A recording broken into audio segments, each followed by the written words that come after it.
Assalamualaikum warahmatullahi wabarakatuh. Tepangkeun wasta abdi kalina Jaljagania Joga Suara Putri ti kelas 11 MIPA 5. Langkung ti payun urang panjatkeun puji sinareng syukur ka Allah Subhanahu wa taala anu mana masihan hidayah sareng inayah ka urang sadaya.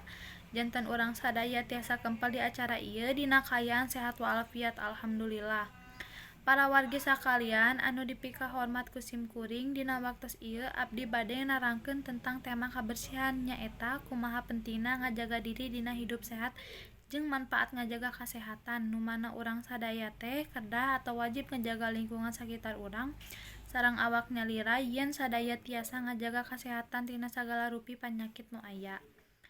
Sebagai orang muslim anu taat anu gaduh kaimanan di jero hate urang tangtu urang teh kudu bersih sareng suci tina sagala kotor atau najis anu nyababkeun urang jadi teu suci. Allah Subhanahu wa taala mah resep kanu hamba anu merhatikeun jeung ngajaga kabersihan.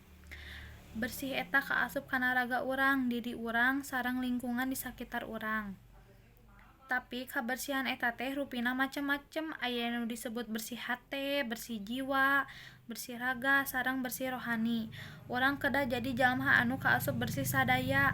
Sabab ngan bersih raga tapi hatena teu bersih mah percuma matak mulai ayeuna hayu urang ngabersihkeun sagala rupina sareng ningkatkeun pola hidup sehat kanggo urang sadaya. Cekap sakitu abdi nyanggakeun pihatur hatur nuhun. Wassalamualaikum warahmatullahi wabarakatuh.